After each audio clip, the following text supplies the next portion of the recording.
राजेश अपनी भाभी नीलम का लाडला था। नीलम भी राजेश को अपने बेटी की तरह प्यार करती थी। राजेश, लखनऊ वाले मामा जी ने तुम्हारे लिए एक बहुत अच्छा रिश्ता बताया है। लड़की बहुत अच्छी है, अब तुम शादी कर लो। अरे नहीं भाभी, शादी तो बर्बादी है। भला तुम्हारे हाथों के खाने में जो स्वाद है वो किसी और के हाथों में कहाँ। मुझे अभी शादी नहीं करनी भाभी। राजेश की ना नुकुर करने के बावजूद घर वाले उसकी शादी करवा देते हैं, लेकिन फिर भी राजेश अपनी भाभी का पल्लू नहीं छोड़ता। वो अपनी पत्नी को बिल्कुल तवज्जो नहीं देता था। उसके लिए उसकी पत्नी सुधा का होना ना होना बराबर था। अरे राजेश, तुम अकेले बाहर जा रहे हो, सुधा को भी लेते जाओ। अरे क्या भाभी, हफ्ते में एक दिन तो छुट्टी मिलती है और आप वो भी खराब करना चाहती हैं। सुधा बाहर जाके क्या करेगी, वो घर में ही ठीक है। वैसे मुझे देर हो रही है भाभी, चलता हूँ मैं। राजेश की इस बेरुखी से सुधा हमेशा उदास रहती थी। फिर एक दिन नीलम इस विषय को लेकर अपने पति से चर्चा करती है। सुनिए जी, राजेश को कब अकल आएगी? वो तो सुधा की बिल्कुल कदर ही नहीं करता। अब आप ही बताइए, ऐसे कैसे चलेगा?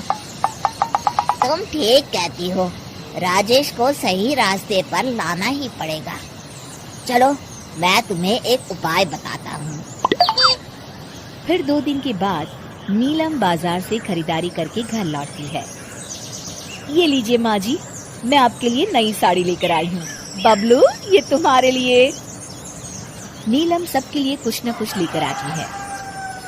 भाभी, आप मेरे लिए कुछ नहीं लेकर आई क्या? अरे राजेश, तुम क्या समझते हो, मैंने कोई बैंक खोल रखा है या फिर घर के आंगन में पैसों का पेड़ लगा रखा है? तुम हर बात के लिए मुझसे उम्मीद क्यों रखते हो? अब बड़े हो गए हो, अच्छा कमाते हो। क्या भाभी, मैं तो बस। अरे बस भी करो, तुम्हारी ये बच्चे जैसी नासमझ बातें सुनने के लिए मेरे पास बिल्कुल वक्त नहीं है। नीलम राजेश को झिड़क कर वहाँ से चली जाती है। राजेश अचानक अपनी भाभी का ये रूप देख असमंजस में पड़ जाता है। फिर एक दिन नीलम रसोई घर में खाना बना रही होती है कि तभी राजेश वहाँ आता है। भाभी, आज मैंने अपने बॉस से वादा किया है कि उनके लिए आपके हाथों का बना गाजर का हलवा लेकर आऊंगा। आपके हाथ से बने गाजर के हलवे में तो जादू है, जादू।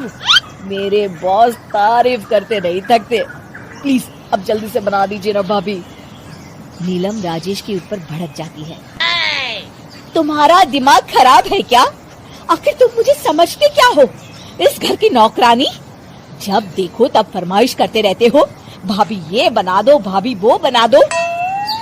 अरे तुम्हारी पत्नी सुधा भी तो इस घर में रहती है, तुम उससे कुछ क्यों नहीं कहते? भाभी, आप इस तरह की बातें क्यों कर रही हैं? अरे बस भी करो राजेश, मेरा दिमाग और मत खराब करो, जाओ यहाँ से। अपनी भाभी का इस तरह बेरुखी भरा बर्ताव देख राजेश को बड़ा बुरा लगता है और वो उदास होकर अपने कमरे में बैठ जाता है। तभी उसकी पत्नी सुधा वहाँ आती है। क्या हुआ जी, आप इस तरह उदास क्यों बैठे हैं? राजेश अपनी पत्नी को सारी बात बताता है। राजेश की बात सुनकर सुधा मुस्कुरा के कहती है, बस इतनी सी बात। चलिए जी, मैं आपके बॉस के लिए गाजर का हलवा बना देती हूँ। अरे छोड़ो, तुमसे नहीं हो पाएगा, रहने दो। आप तो बस देखते जाइए जी, अभी आती हूँ मैं। थोड़ी देर के बाद सुधा हलवा बना के राजेश को देती है। फिर राजेश अपने ऑफिस चला जाता है। शाम को जब राजेश घर आता है तो खुशी के मारे अपनी पत्नी सुधा को गले लगा लेता है। अरे वाह सुधा, तुमने तो कमाल कर दिया। सच में क्या स्वादिष्ट हलवा था। मेरे बॉस बहुत तारीफ कर रहे थे और इस हफ्ते घर आ रहे हैं तुम्हारे हाथों का खाना खाने। और इतना ही नहीं, उन्होंने मेरा प्रमोशन भी कर दिया है। सच?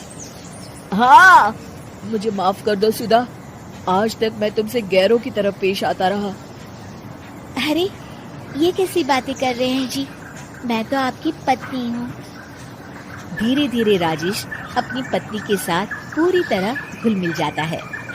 और अपना ज्यादातर समय सुधा के साथ बिताने लगता है और उसकी हर छोटी मोटी जरूरतों का ख्याल भी रखता है। ये देख राजेश के भैया और भाभी बहुत खुश होते हैं। फिर एक दिन राजेश और सुधा बाहर से घूम कर आते हैं। राजेश, सुधा के प्रति तुम अपनी जिम्मेदारी समझो, इसीलिए मैंने तुम्हारे साथ ऐसा बर्ताव किया था। अगर तुम्हें मेरी किसी बात का बुरा लगा हो तो मुझे माफ कर देना। अरे अरे भाभी, ये क्या कह रही हैं? मैं जानता हूँ आप तो मेरे लिए हमेशा अच्छा ही सोचोगी। आखिर आप वर्ल्ड की बेस्ट भाभी जो है। इसे कहते हैं अंत भला तो सब भला। राजेश अपनी भाभी नीलम का लाडला था। नीलम भी राजेश को अपने बेटी की तरह प्यार करती थी। राजेश, लखनऊ वाले मामा जी ने तुम्हारे लिए एक बहुत अच्छा रिश्ता बताया है। लड़की बहुत अच्छी है, अब तुम शादी कर लो। अरे नहीं भाभी, शादी तो बर्बादी है। भला तुम्हारे हाथों के खाने में जो स्वाद है वो किसी और के हाथों में कहाँ। मुझे अभी शादी नहीं करनी भाभी। राजेश की ना नुकुर करने के बावजूद घर वाले उसकी शादी करवा देते हैं। लेकिन फिर भी राजेश अपनी भाभी का पल्लू नहीं छोड़ता। वो अपनी पत्नी को बिल्कुल तवज्जो नहीं देता था। उसके लिए उसकी पत्नी सुधा का होना ना होना बराबर था। अरे राजेश, तुम अकेले बाहर जा रहे हो, सुधा को भी लेते जाओ। अरे क्या भाभी, हफ्ते में एक दिन तो छुट्टी मिलती है और आप वो भी खराब करना चाहती हैं। सुधा बाहर जाके क्या करेगी? वो घर में ही ठीक है। वैसे मुझे देर हो रही है भाभी, चलता हूँ मैं।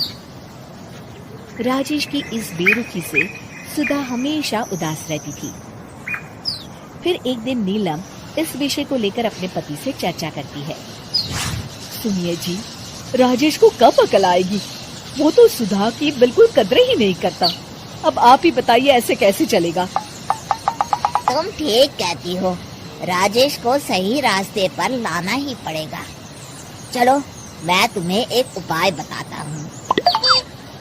फिर 2 दिन के बाद नीलम बाजार से खरीदारी करके घर लौटती है। ये लीजिए माँ जी, मैं आपके लिए नई साड़ी लेकर आई हूँ। बबलू, ये तुम्हारे लिए।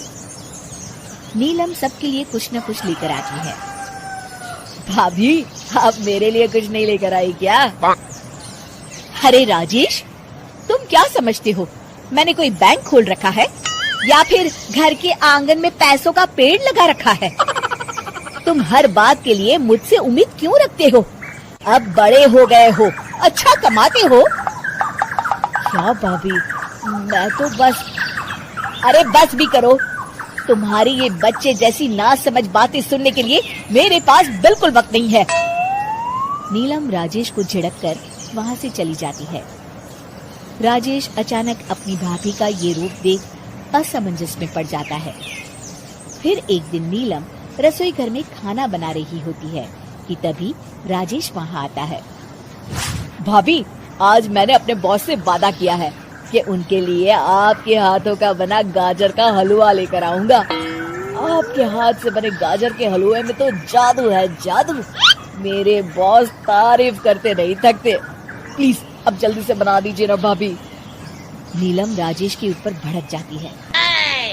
तुम्हारा दिमाग खराब है क्या? आखिर तुम मुझे समझते क्या हो? इस घर की नौकरानी? जब देखो तब फरमाइश करते रहते हो, भाभी ये बना दो, भाभी वो बना दो। अरे तुम्हारी पत्नी सुधा भी तो इस घर में रहती है, तुम उससे कुछ क्यों नहीं कहते? भाभी, आप इस तरह की बातें क्यों कर रही हैं? अरे बस भी करो राजेश, मेरा दिमाग और मत खराब करो, जाओ यहाँ से। अपनी भाभी का इस तरह बेरुखी भरा बर्ताव देख राजेश को बड़ा बुरा लगता है और वो उदास होकर अपने कमरे में बैठ जाता है। तभी उसकी पत्नी सुधा वहाँ आती है। क्या हुआ जी, आप इस तरह उदास क्यों बैठे हैं? राजेश अपनी पत्नी को सारी बात बताता है। राजेश की बात सुनकर सुधा मुस्कुराती कहती है, बस इतनी सी बात। चलिए जी, मैं आपके बॉस के लिए गाजर का हलवा बना देती हूँ। अरे छोड़ो, तुमसे नहीं हो पाएगा, रहने दो। आप तो बस देखते जाइए जी, अभी आती हूँ मैं। थोड़ी देर के बाद सुधा हलवा बना के राजेश को देती है। फिर राजेश अपने ऑफिस चला जाता है। शाम को जब राजेश घर आता है तो खुशी के मारे अपनी पत्नी सुधा को गले लगा लेता है। अरे वाह सुधा, तुमने तो कमाल कर दिया। सच में क्या स्वादिष्ट हलवा था। मेरे बॉस बहुत तारीफ कर रहे थे और इस हफ्ते घर आ रहे हैं तुम्हारे हाथों का खाना खाने। और इतना ही नहीं, उन्होंने मेरा प्रमोशन भी कर दिया है। सच? हाँ, मुझे माफ कर दो सुधा, आज तक मैं तुमसे गैरों की तरफ पेश आता रहा। अरे ये कैसी बातें कर रहे हैं जी, मैं तो आपकी पत्नी हूँ। धीरे धीरे राजेश अपनी पत्नी के साथ पूरी तरह घुल मिल जाता है और अपना ज्यादातर समय सुधा के साथ बिताने लगता है और उसकी हर छोटी मोटी जरूरतों का ख्याल भी रखता है। ये देख राजेश के भैया और भाभी बहुत खुश होते हैं। फिर एक दिन राजेश और सुधा बाहर से घूम कर आते हैं। राजेश, सुधा के प्रति तुम अपनी जिम्मेदारी समझो, इसीलिए मैंने तुम्हारे साथ ऐसा बर्ताव किया था। अगर तुम्हें मेरी किसी बात का बुरा लगा हो तो मुझे माफ कर देना। अरे अरे भाभी, ये क्या कह रही हैं? मैं जानता हूँ आप तो मेरे लिए हमेशा अच्छा ही सोचोगी। आखिर आप वर्ल्ड की बेस्ट भाभी जो है। इसे कहते हैं अंत भला तो सब भला।